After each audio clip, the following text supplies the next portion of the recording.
Hi everyone. आज इस छोटी सी क्लास में आपका बहुत बहुत बहुत स्वागत है। आज हम लोग एंशिएंट हिस्ट्री के बारे में बात करेंगे 10 मिनट में।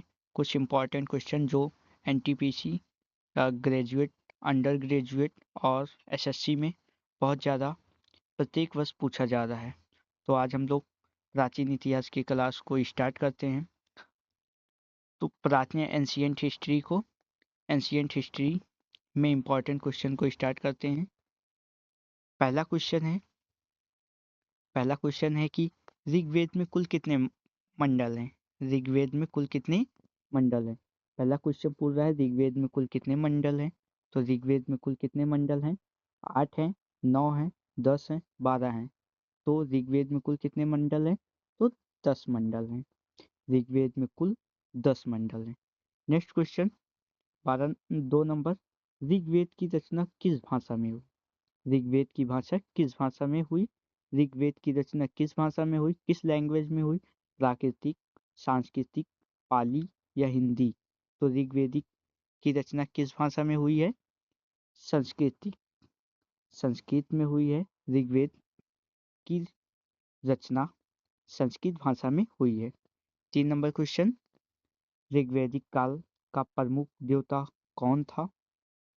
ऋग्वैदिक काल का प्रमुख देवता किसे माना जाता है?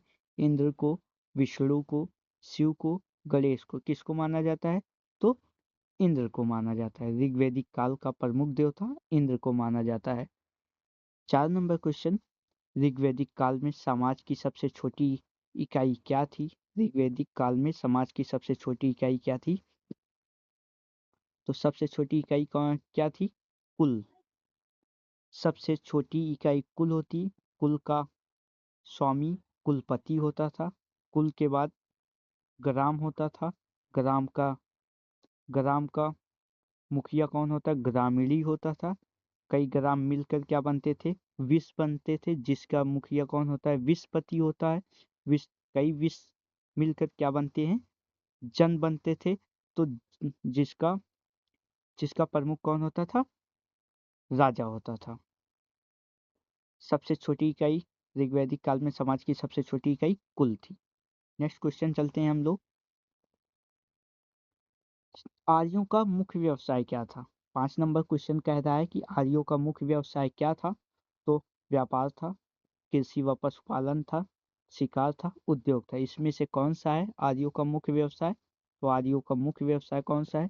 कृषि व पशुपालन है, क्योंकि कृषि व पशुपालन ही आर्य करते थे। 6 नंबर क्वेश्चन है, ऋग्वैदिक काल की प्रमुख नदी कौन सी है?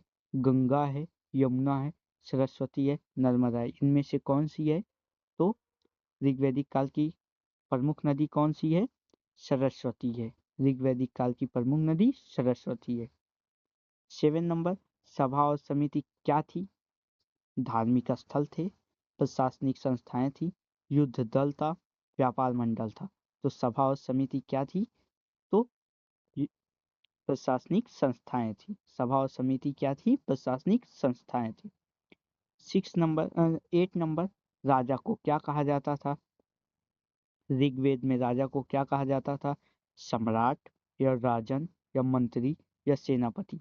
तो राजा को क्या कहा जाता था? राजा को राजन कहा जाता था। राजा को क्या कहा जाता था? राजन कहा जाता था। 9 नंबर में सबसे अधिक वर्णित देवता कौन है? सबसे अधिक बार जिसकी क्या की गई हो? बात की गई हो। तो सबसे अधिक बार वर्णित देवता कौन है? अग्नि है, इंद्र देव हैं, या वरुण है, या सोम है।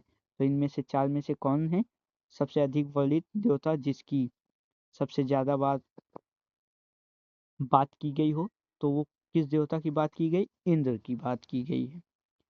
10 नंबर क्वेश्चन में क्या कह रहा है? युद्ध को क्या कहा जाता था?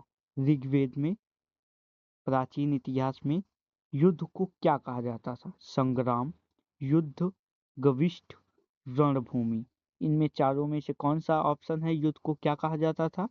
युद्ध को क्या कहा जाता था? गविष्ठ। युद्ध को प्राचीन इतिहास में गविष्ठ कहा जाता था। 11 नंबर क्वेश्चन, गाय का क्या महत्व था? प्राचीन इतिहास में गाय का क्या महत्व था? धन का प्रतीक माना जाता था। भोजन या खेल या सवारी, क्या महत्व था? चार ऑप्शन में से कौन सा होगा? गाय का महत्व क्या था? गाय का महत्व धन का प्रतीक था। 12 नंबर क्वेश्चन कह रहा है, विवाह की प्रथा कैसी थी प्राचीन इतिहास में? बाल विवाह था, एक विवाह था, जबरन विवाह था, बिना विवाह था। तो विवाह की प्रथा कैसी थी? एक विवाह था। विवाह सिर्फ कितना होता? एक विवाह होता था। नेक्स्ट नंबर क्वेश्चन चलते हैं। वर्ण व्यवस्था, वर्ण व्यवस्था कैसी थी? कठोर थी, जन्म आधारित थी, कर्म आधारित थी, नहीं थी। वर्ण व्यवस्था कैसी थी? चार ऑप्शन में से कौन सा ऑप्शन होगा? सी नंबर, वर्ण व्यवस्था कर्म पर आधारित थी। 15 नंबर क्वेश्चन, शिक्षा कहाँ दी जाती थी? स्कूल में दी जाती थी, या गुरुकुल में दी जाती थी, या कॉलेज में दी जाती थी, या मंदिर में? चार ऑप्शन में कौन सा ऑप्शन है? शिक्षा कहाँ दी जाती थी? तो शिक्षा गुरुकुल में दी जाती थी। शिक्षा कहाँ दी जाती थी? गुरुकुल में दी जाती थी। 15 नंबर क्वेश्चन, प्रमुख हथियार कौन थे? कौन सा था प्राचीन इतिहास का प्रमुख हथियार? कौन सा था? बंदूक था, तलवार व धनुष था, तोप था, या मिसाइल? तो इस चार ऑप्शन में कौन सा ऑप्शन है? तो तलवार व धनुष। तलवार व धनुष प्रमुख हथियार थे प्राचीन इतिहास के। 16 नंबर, जन शब्द का अर्थ क्या था? जन शब्द का क्या अर्थ होता था? परिवार होता था, कबीला जनजाति होता था, राज्य होता था, या गांव होता था? जन शब्द का क्या अर्थ होता है चार ऑप्शन में से? बी ऑप्शन, कबीला व जनजाति जन शब्द का अर्थ होता था। नेक्स्ट नंबर क्वेश्चन 17 नंबर, प्रमुख धार्मिक अनुष्ठान कौन सा था? प्राचीन इतिहास का प्रमुख धार्मिक अनुष्ठान कौन सा था? यज्ञ था, या नमाज था, या पूजा था, या ध्यान था? तो प्रमुख अनुष्ठान कौन सा था? कौन सा था चार ऑप्शन में? यज्ञ। यज्ञ ही प्रमुख अनुष्ठान होता था। 18 नंबर क्वेश्चन, महिलाओं की स्थिति कैसी थी? बहुत खराब थी, या अच्छी थी, या समान अधिकार नहीं, या गुलाम था? तो महिलाओं की स्थिति कैसी थी? महिलाओं की स्थिति कैसी थी? चार ऑप्शन में से कौन सा है? तो महिलाओं की स्थिति प्राचीन इतिहास में बहुत ज्यादा अच्छी थी। 19 नंबर क्वेश्चन, ऋग्वैदिक काल का प्रमुख ग्रंथ कौन सा था? सामवेद था, यजुर्वेद था, ऋग्वेद था, अथर्ववेद था? ऋग्वैदिक काल का प्रमुख ग्रंथ कौन सा था? चार ऑप्शन में सी ऑप्शन, ऋग्वेद। ऋग्वेद ही ऋग्वैदिक काल का प्रमुख ग्रंथ था। 20 नंबर क्वेश्चन है, आर्य किस क्षेत्र में बसे थे? आर्य किस क्षेत्र में बसे थे? गंगा घाटी में, सिंधु व सरस्वती क्षेत्र में, दक्षिण भारत में, नेपाल में? इस क्वेश्चन का आंसर आप लोग कमेंट में दीजिए, जिससे हमको ये पता चले कि आप लोग एंशिएंट हिस्ट्री को अच्छे से पढ़ रहे हैं। तो आप कमेंट में दीजिए 20 नंबर क्वेश्चन आर्य किस क्षेत्र में बसे थे। जय हिंद, जय भारत।